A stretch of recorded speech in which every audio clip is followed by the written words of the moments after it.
Hi guys, it's Joe here from Barclayss. I'm going to talk today about influencing and a couple of influencing styles or communication styles that you might like to use when you're trying to get your message across.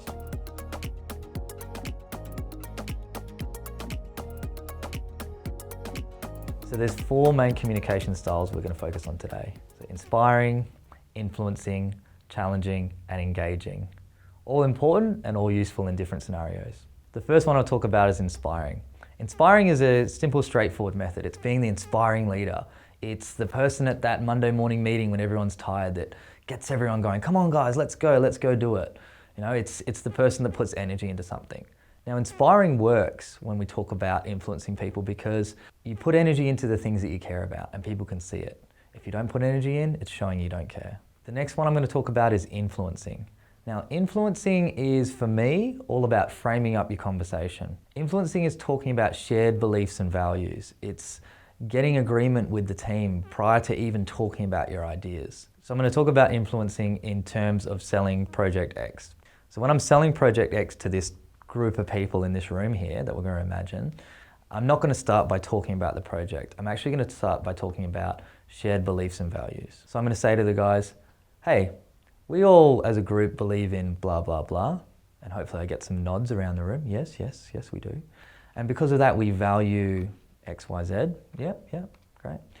Getting them thinking, getting them understanding where I'm going with something. I'm getting the ball rolling, a little bit of momentum.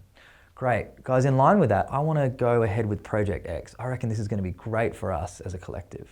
Now, the reason that that is effective is because I've brought them on that journey initially. I've got the ball rolling. If I've come up and said, guys, Project X, we need to do this, and they start questioning why, and I go, oh, because of this belief we have and this value. Now I'm battling uphill. It's really, really difficult.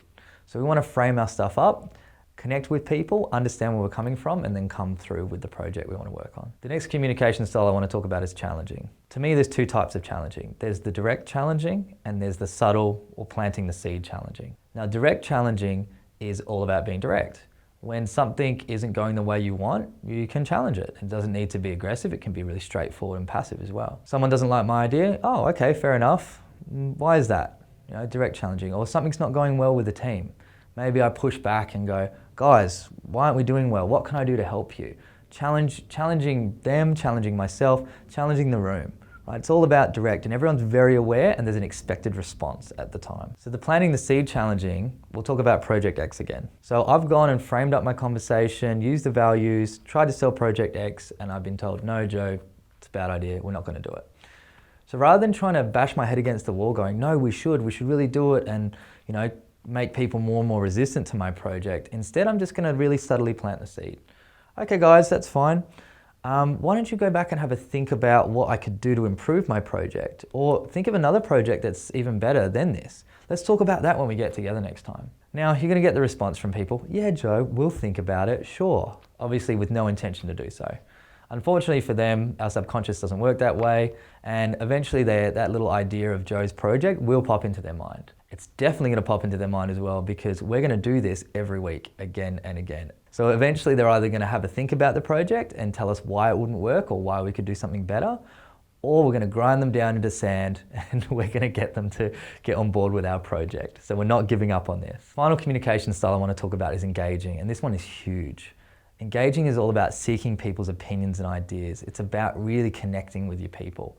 This is massive. It's about, first of all, ensuring that everyone is on board with what's happening, but it's also about making people feel that they've been part of a final product. It's the idea that after something is finished, sitting back, looking at the finished product and saying, I was part of that, that feeling of satisfaction is huge. It's the one defining factor between people loving and hating their jobs. So seeking the ideas of people can be done in several ways. So for example, if you're trying to sell a project to somebody, start by talking around the project. Don't dive straight into it. Let them come up with part of it. Let them be part of it. You know, you want everyone to feel that sense of satisfaction. It could just be the difference between taking path A versus path B. Same starting point, same destination point, just two different routes. And everybody's on board because they got to make a decision. All right guys, just to summarize what we're talking about with the communication styles, it's important to remember that no is no for right now. No is go back to the drawing board and try a different way. We've talked about multiple different strategies of communicating with people. Sometimes you need to use all of them multiple different times in different ways to get to what you need. Biggest thing with this communication is give it a go. Get out there and try it, because the worst you're going to get is a no, and at least you've got a definitive answer and you're ready to go back to the drawing board and start again. So if you're interested to see any other videos, I've got one here, and you can also subscribe to Barclayss here.